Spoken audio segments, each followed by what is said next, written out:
नमस्कार दोस्तों, आपके अपने YouTube चैनल देखो साइंस में आपका स्वागत है। अपन बात कर रहे थे कक्षा 10वीं का दूसरा चैप्टर अम्ल, क्षार और लवण के बारे में। आज अपन इस लेक्चर के अंदर पढ़ेंगे अम्लों के साथ धात्विक ऑक्साइडों की क्रिया किस प्रकार से होती है।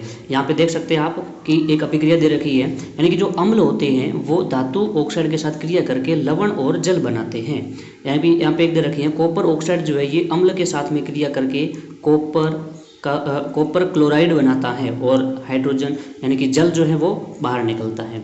यहाँ पे देखो क्या हो रहा है, CuO जो है ये क्रिया कर रहा है HCl से। यहाँ पे ये Cu है, इसको मैं एक बार वापस से समझा रहा हूँ आपको। ये जहाँ पे Cu है, Cu क्या करता है, इस क्लोरीन से क्रिया करता है और क्या बना देता है, कॉपर क्लोराइड बनाता है और हाइड्रोजन और ऑक्सीजन मिलकर जल बाहर निकल जाता है।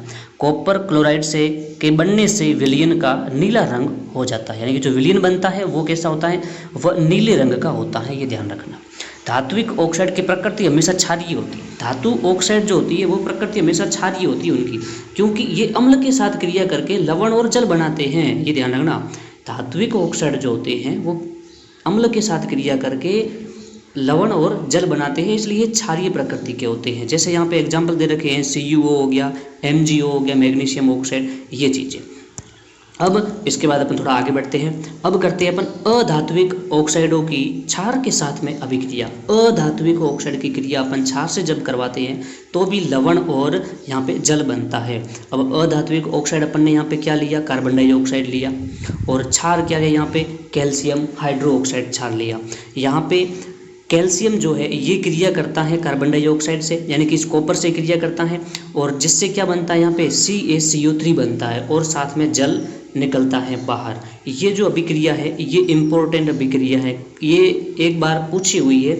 ये वही सेम पैटर्न के रूप में कैसे CuO लिख दिया प्लस CaOH2 लिख दिया और यहाँ पे X लिख के फिर पूछा कि यहाँ पे X की जगह उत्पाद में क्या बनेगा, तो ये अभिक्रिया ध्यान रखना।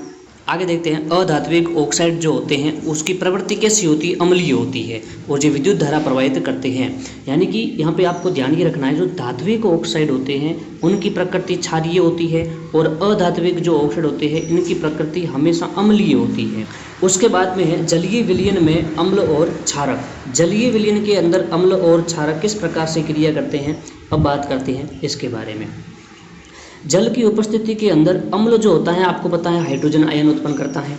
सबसे पहले अपने अम्ल के बारे में जब पढ़ा था उसमें यही पॉइंट बताया था कि अम्ल जो होते हैं वो जलीय विलयन में हाइड्रोजन आयन उत्पन्न करते हैं। हाइड्रोजन आयन H3O+ यानी कि हाइड्रोनियम आयन के रूप में पाई जाती है। हमेशा ध्यान रखना, H+ जो है यह H3O+ के रूप में उपस्थित रहता है। तो यहाँ पे देखो H3O+ के रूप में कैसे, जब हाइड्रोजन आयन जो है यह H2O से क्रिया करता है, यानी कि जल से क्रिया करता है, तो यहाँ पे H3O+ बनाता है। जो हाइड्रोक्लोरिक अम्ल हैं यानी कि HCl जो है, अगर HCl को जल में डालेंगे तो यहाँ पे भी H3O+ और क्लोरीन गैस बाहर निकलेगी, तो यहाँ पे इस प्रकार से H3O+ बनता है। आगे देखते हैं, जल की उपस्थिति में क्षारक यानी कि OH+ आयन जो है ये उत्पन्न करते हैं। जो क्षार होते हैं वो जल की उपस्थिति में हाइड्रोक्साइड आयन उत्पन्न करते हैं। अम्ल होते हैं वो H+ आयन उत्पन्न करते हैं। कैसे करते हैं देखो, NaCl सोडियम हाइड्रोक्साइड की क्रिया अपन ने जब जल में करवाई तो Na+ बाहर निकल गया और OH- बन गया। इसी प्रकार से मैग्नीशियम हाइड्रोक्साइड से जब अपन क्रिया करते हैं जल के साथ में, मैग्नीशियम आयन बनेगा और प्लस OH- बाहर निकल जाएगा, हाइड्रोक्साइड आयन बाहर निकल जाएगा। सभी क्षारक जल में घुलनशील नहीं होते। यहाँ पे जानना, जितने भी क्षारक होते हैं वो सारे के सारे जल में घुलनशील नहीं होते हैं। जल में घुलनशील क्षारकों को क्षार कहते हैं, और सभी क्षार क्षारक होते हैं, सभी क्षार क्षारक होते हैं, परंतु सभी क्षारक क्षार नहीं होते। ये पॉइंट आपको ध्यान रखना है। अब अपन आगे बात करते हैं, जल के साथ अम्ल या क्षारक को मिलाते समय सावधानी बरतनी चाहिए। हमेशा अम्ल या क्षारक को जल में मिलाना चाहिए, न कि जल को अम्ल में मिलाना चाहिए।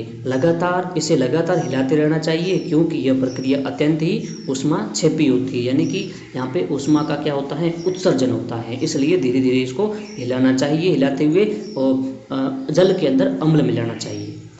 आप देख सकते हैं यहाँ पे देखो अम्ल कोई पात्र है, बीकर है, इसके अंदर अम्ल है और ये ऊपर जल डाल रहे हैं, ये प्रक्रिया गलत है। इस प्रकार से अपने को नहीं मिलाना है। अपने क्या करना है, बीकर में सबसे पहले क्या लेना है, जल लेना है। जल लेने के बाद में फिर उसके अंदर अम्ल मिलाना है।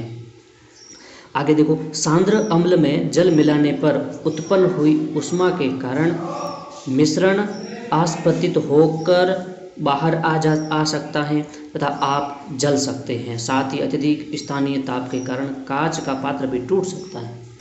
अब यहाँ पे ये ध्यान रखना कि जल को अम्ल में डालने से क्या होगा। अगर जल को अपन अम्ल में डालेंगे तो क्या होगा, मिश्रण जो है वो आस्फादित होकर बाहर आ जाएगा और स्थानीय ताप के कारण कांच का जो पात्र है वो टूट जाएगा। इस स्लाइड में देखो, ये स्लाइड बहुत ही इम्पोर्टेंट है। यहाँ पे देखना, अम्ल की अभिक्रिया अपन जब धात्विक ऑक्साइड से करते हैं, अम्ल की क्रिया जब अपन धात्विक ऑक्साइड के साथ करते हैं तो आपको पता है क्या बनता है, लवण और जल बनता है। पहला पॉइंट हुआ क्लियर, ठीक है। दूसरा पॉइंट क्या है, जब अम्ल की क्रिया धातु के साथ करते हैं, यहाँ पे धात्विक ऑक्साइड है, यहाँ पे अपन धातु के साथ जब करते हैं तो यह क्या बनाता है, अम्ल कि जब धातु के से क्रिया करते हैं तो लवण और हाइड्रोजन गैस बनती है। यहाँ पे ये ध्यान रखना, लवण और हाइड्रोजन गैस कब बनती है, जब धातु से क्रिया करते हैं। और धात्विक ऑक्साइड के साथ क्रिया करते हैं तो लवण और जल बनता है, ठीक है। इसी प्रकार से जब अम्ल की क्रिया अपन किसके साथ में, क्षार के साथ में अगर करते हैं, क्षारक के साथ में करते हैं तो यहाँ पे क्या बनता है, लवण और जल बनता है सेम। और जब अपन अम्ल की क्रिया धातु कार्बोनेट के साथ में करते हैं तो यहाँ पे बनता है, क्या बनता है, लवण और कार्बन डाइऑक्साइड गैस और साथ में जल बाहर निकलता है। इसी प्रकार से जब अपन क्रिया करते हैं किसकी, अम्ल की क्रिया जब धातु बाइकार्बोनेट के साथ में करते हैं तो भी ये सेम उत्पाद बनता है, लवण, कार्बन डाइऑक्साइड और जल बनता है। तो ये 4-5 प्रकार से अपन अम्ल की क्रिया करवा सकते हैं। सबसे पहले अगर अपन धात्विक ऑक्साइड के साथ में करेंगे तो क्या बनता है, आपको ध्यान रखना है। धातु के साथ करते हैं तो क्या बनता है, ये ध्यान रखना है। धातु कार्बोनेट के साथ करेंगे तो क्या बनता है, ये ध्यान रखना है। धातु बाइकार्बोनेट के साथ करने पर क्या बनता है, ये ध्यान रखना है। और जब क्षारक के साथ करेंगे तो क्या बनता है, ये ध्यान रखना है।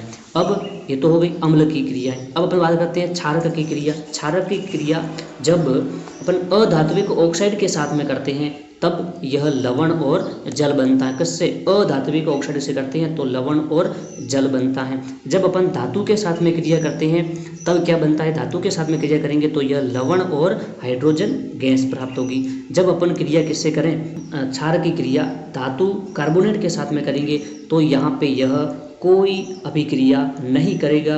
ये चीज़ इम्पोर्टेंट है, ध्यान रखना, कोई अभिक्रिया नहीं करता है। क्षारक जो होता है यह किसके, धातु कार्बोनेट के साथ में कोई अभिक्रिया नहीं करता है। अब क्षारक की क्रिया जब अपन अम्ल के साथ में करते हैं तो यह क्या प्राप्त होता है, लवण और जल बनाता है। जब अपन क्षारक की क्रिया धातु बाइकार्बोनेट के साथ में करेंगे तो भी यह कोई अभिक्रिया नहीं करता है। तो ये जो स्लाइड है आपको ध्यान रखनी है अच्छे से, कंपटीशन में यहाँ से सवाल बनते हैं और आपके लिए भी यह चीज़ इम्पोर्टेंट है, तो ये चीज़ आपको ध्यान रखनी है।